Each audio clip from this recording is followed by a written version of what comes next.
আজও রাজধানী সহ দেশের বিভিন্ন জায়গায় পাম্পের সামনে জ্বালানি তেলের জন্য অপেক্ষা করছে লম্বা গাড়ির লাইন। বিস্তারিত জানাতে এই মুহূর্তে রাজধানীর পরিবাগে আছেন সহকর্মী সাইফুল ইসলাম এবং নওগাঁর বাইপাস ফিলিং স্টেশনে আছেন রিপোর্টার এমআর রকি। শুরুতে যাচ্ছি সাইফুলের কাছে।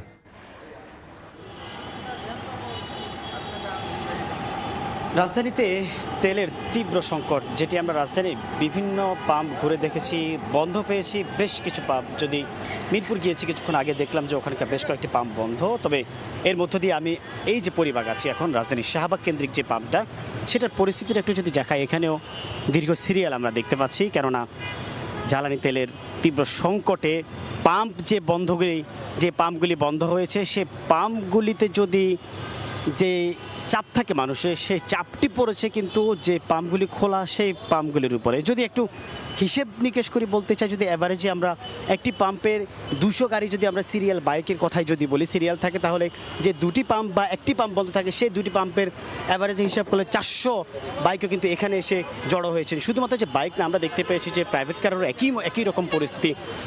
ভোর 4টা, আবার কেউ ছিল ভোর 3টা, রাত 3টা থেকেও কিন্তু এখানে সিরিয়ালে দাঁড়িয়েছে, এরকম কিন্তু আমরা শুনতে পেয়েছি। তবে বাইকারদের কথাই যদি বলি, সকাল 8টা থেকে সিরিয়াল দিয়েছেন এমনও কিন্তু আমরা লোকজন পেয়েছি, যদিও এখানে শুধুমাত্র তেল সরবরাহ করছে বাইক প্রতি 600 টাকার, এবং যে প্রাইভেট কার সেটা যে 10 লিটার, এর পাশাপাশি হচ্ছে যে প্রাইভেট কার হচ্ছে আরেকটু বড় যে গাড়িগুলো ল্যান্ড ক্রুজার টাইপের, ওগুলিতে 20 লিটার তেল সরবরাহ করছেন এখানকার পাম্প কর্তৃপক্ষ। যদিও তারা বলছেন যে এই যে পাম্পে এত দীর্ঘ লাইন, অন্য পাম্প বন্ধ হওয়ার কারণেই কিন্তু এই দীর্ঘ লাইনটা কিন্তু আরও দীর্ঘ হচ্ছে।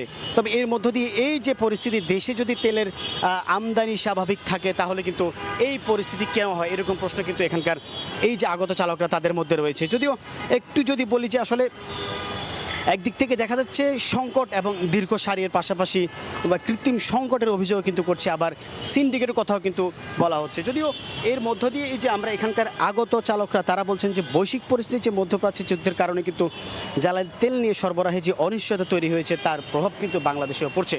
যার মধ্য দিয়ে আসলে যদি সরকার যেটা বলছে যে পর্যাপ্ত মজুদ থাকার দাবি করলেও কিন্তু আমরা রাজধানীতে দেখতে পাচ্ছি এরকম দীর্ঘ সারি এবং দীর্ঘ সিরিয়াল। তবে এর মধ্য দিয়ে আমরা বলতে চাই যে এখানকার এই যে পরিস্থিতি, সে পরিস্থিতি কখন নাগাদ যে স্বাভাবিক হবে তা কিন্তু জানেন না এখানকার আগত চালকরা। যদিও তারা বলছেন যে এই যে পরিস্থিতি, সেই পরিস্থিতি থেকে মুক্তি চান তারা। এই ছিল আমার কাছ থেকে রাজধানীর জ্বালানি তেল বা রাজধানীর পাম্পগুলি থেকে সর্বশেষ খবর। যদিও আমরা এর পরিস্থিতির আরেকটু রাজধানীর বাইরে আমাদের আরেক সহকর্মী আছেন, জানবো তার কাছ থেকে। নওগাঁয় আছেন আমাদের সহকর্মী রকি। জ্বালানি সংগ্রহের এই প্রতিযোগিতা প্রায় 3 সপ্তাহ ধরেই আমরা দেখছিলাম, যেখানেই এই জ্বালানি দেওয়ার খবর মিলছে, বিশেষ করে ফিলিং স্টেশনগুলোতে, সেই জায়গায় কিন্তু বিভিন্ন যানবাহন বা মোটর বাইকারদের দীর্ঘ লাইনে এই তেল সংগ্রহ চলছে, এবং কখনো 3 ঘন্টা 5 ঘন্টা বা তারও অধিক সময় ধরে কিন্তু এই সময়টা নিয়ে কিন্তু তারা এই তেল সংগ্রহের প্রতিযোগিতা করছেন। এবং বিভিন্ন ফিলিং স্টেশনে আমরা দেখছিলাম কোথাও 300-500 টাকা তেল দেওয়া হচ্ছে, এবং এই তেল সংগ্রহের জন্যই আসলে বাইকারদের যেমন একটা ব্যাপক আগ্রহ নিয়ে মাঠে থেকে বিভিন্ন জায়গা থেকে ছুটছেন। পাশাপাশি কিছু অভিযোগও আসছে যে আসলে এই যারা তেল সংগ্রহ করছেন, এই তেল অধিক মাত্রা সংগ্রহ করে প্রান্তিক পর্যায়ে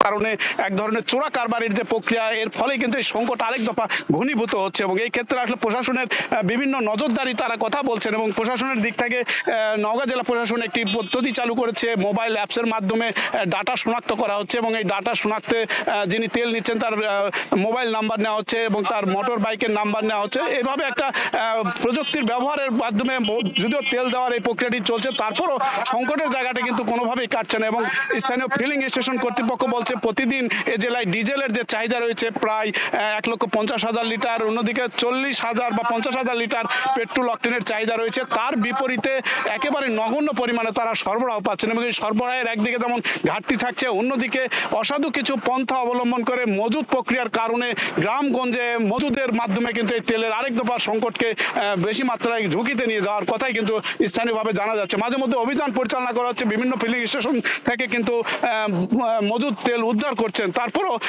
এই যে প্যানিকের যে যাত্রাটা, বিশেষ করে তেলের সংকটের যে কথাগুলো বারবার ধ্বনি হিসাবে আসছে, এই জায়গায় আসলে নজরদারির মাধ্যমে এই বাজার ব্যবস্থা নিশ্চিত করা তাগিদ দিচ্ছেন এখানকার যারা ভোক্তা রয়েছে। পাশাপাশি প্রশাসনকে আরো বেশি তদারকির মাধ্যমে তেলের এই সংকট মোকাবেলা করা, তেলের চাহিদা বাড়ানো, কৃষি প্রধান এই এলাকায় তেলের যে চাহিদা রয়েছে, কৃষিতে যেন নেতিবাচক প্রভাব না পড়ে, সেই কথাটা কিন্তু ফিলিং স্টেশন কর্তৃপক্ষ এবং কৃষকদের দিক থেকেও দাবি করা হচ্ছে।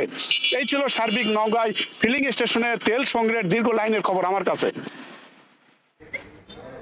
নওগাঁ থেকে আমার রকি। এর আগে রাজধানীতে জ্বালানি তেলের পরিস্থিতি জানাচ্ছিলেন সাইফুল ইসলাম।